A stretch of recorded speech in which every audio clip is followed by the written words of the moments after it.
ቀጥታ ወደ አምባሰል ተራሮች ነው የምናልፈው። አንሙት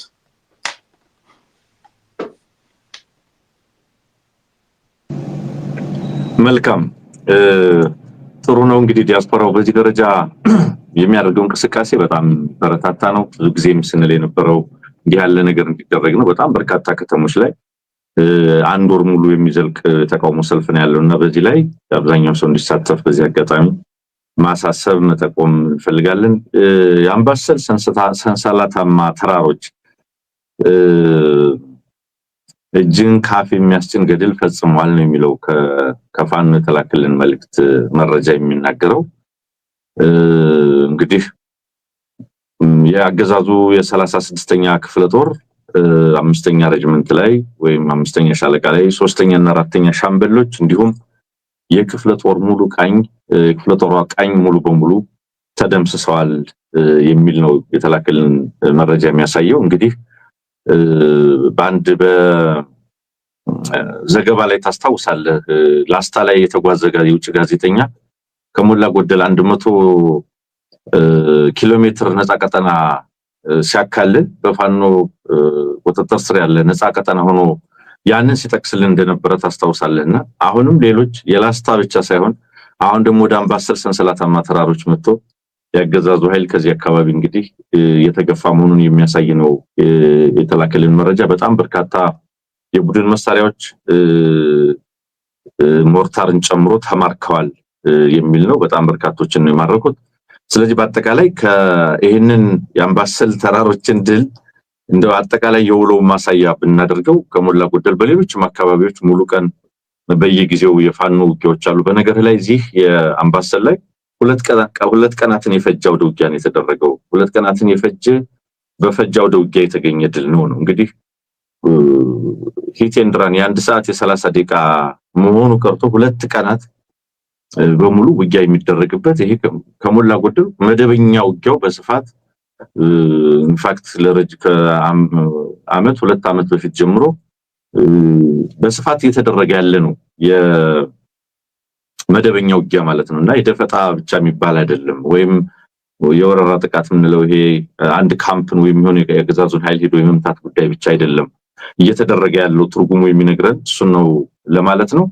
ስለዚህ በዚህ በጣም በርካታ ጦር መሳሪያዎች የቡድንና እነዚህን መሰል ዝርዝር አስቀምጠው ልከውልናል ተተኳሽን ጨምሮ ማለት ነው። ስለዚህ ይሄ ነው የሆነው። በዚህ አላበቃም። ፋኖ ዛሬም በጣም በርካታ ድሎችን አድርጓል። በተለይ 2 ቁም ነገሮች አሉ ከውጊያ በተጨማሪ በነገራችን ላይ ላነሳቸው እንችላቸው። አንደኛው የህዝብ ውይይቱ ቀጥሏል።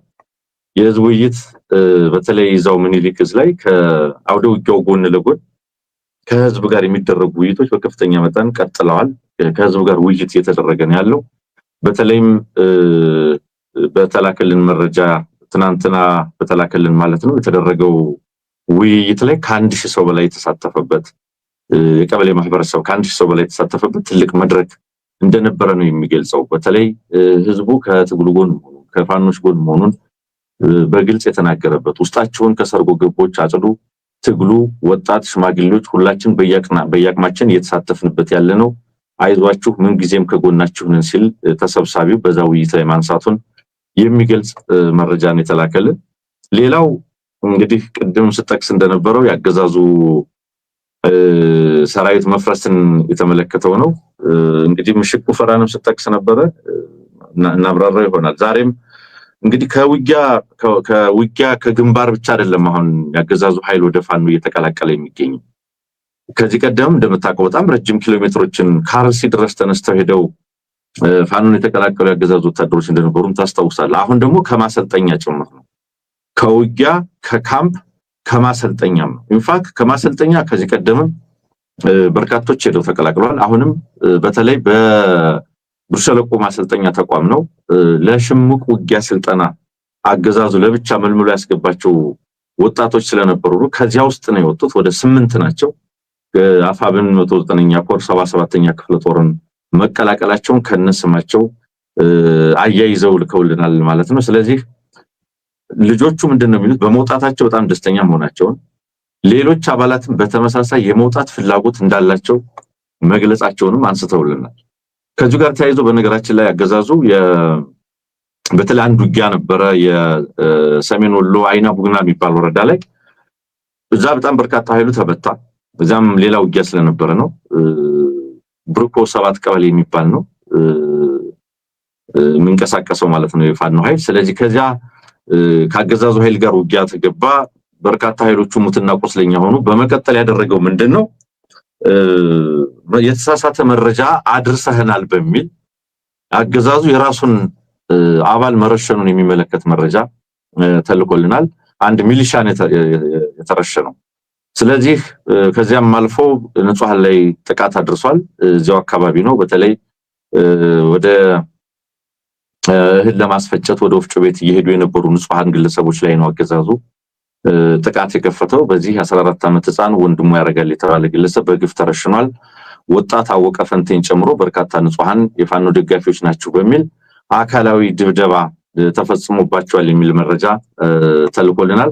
ከሞላ ጎደል ፋኖን በተመለከተ ያሉት አጫጭር መረጃዎች እነዚህ ናቸው። ወንድም ማለት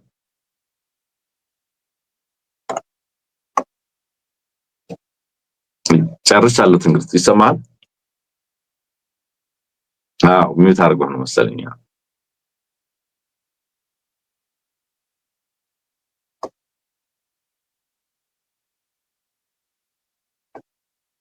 ሚዩትር ነህ፣ እየተሰማኸኝ አይደለም?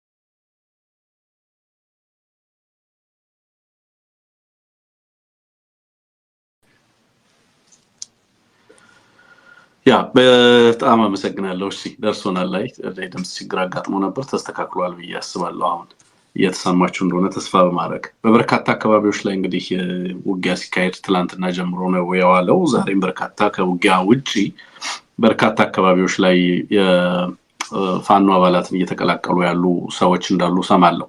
አንሙት ከዚህ ጋር ተያይዞ ትላንትናና ከትናንት ወዲያ ሐሳብ ያልሰጠንበት ትልቅ ቁም ነገር አድርገን ያልወሰድነው ግን ደግሞ በእርግጥም ቁም ነገር የሆነ በተወሰነ መልኩ ሐሳብ ብናክልበት ጥሩ የሚሆን ብዬ የማስበው ብዙ ነገር ስለታዘብኩኝ ማለት ነው። በአንድ በኩል አገዛዙ ከ4 ቀን በፊት ነው እንግዲህ ሱሉልታ ላይ እና በሱሉልታ አካባቢ ላይ ያላችሁ ሰዎች በሱሉልታ ፍቼ እና ገብረ ጉራቻ አካባቢን ይዛችሁ በጣም በበርካታ አካባቢዎች በተለይ ደግሞ አማራን ከኦሮሚያ በሚያገናኙ አካባቢዎች ላይ አገዛዙ የምሽግ ቁፋሮ እንቅስቃሴ መጀመሩን ነው ትናንትናም ከትናንት ወዲያም ሲወጡ የነበሩ መረጃዎች። ከ4 ቀን በፊት ነው እንግዲህ በዚህ ጉዳይ ላይ ለመግባባት ጥረት ያደረጉት አብይ አህመድ። በአንድ በኩል እነዚህም ዜናዎች እየተሰሙ ባሉበት ሁኔታ በሌላ በኩል በበርካታ የአማራ ክልል አካባቢዎች ላይ የተለያዩ ቦታዎች ላይ ሰራዊቱ መጠነ ሰፊ የሆነ ጥቃት እየደረሰበት እንዳለ በበርካታ አካባቢዎች ላይ እየተበተነ አንሙት ሰምተህ ከሆነ ሰሞኑን የሚማረከው ሰራዊት ጉዳት የጦርነቱ አይነትና ሁኔታ በጣም ተቀይሯል።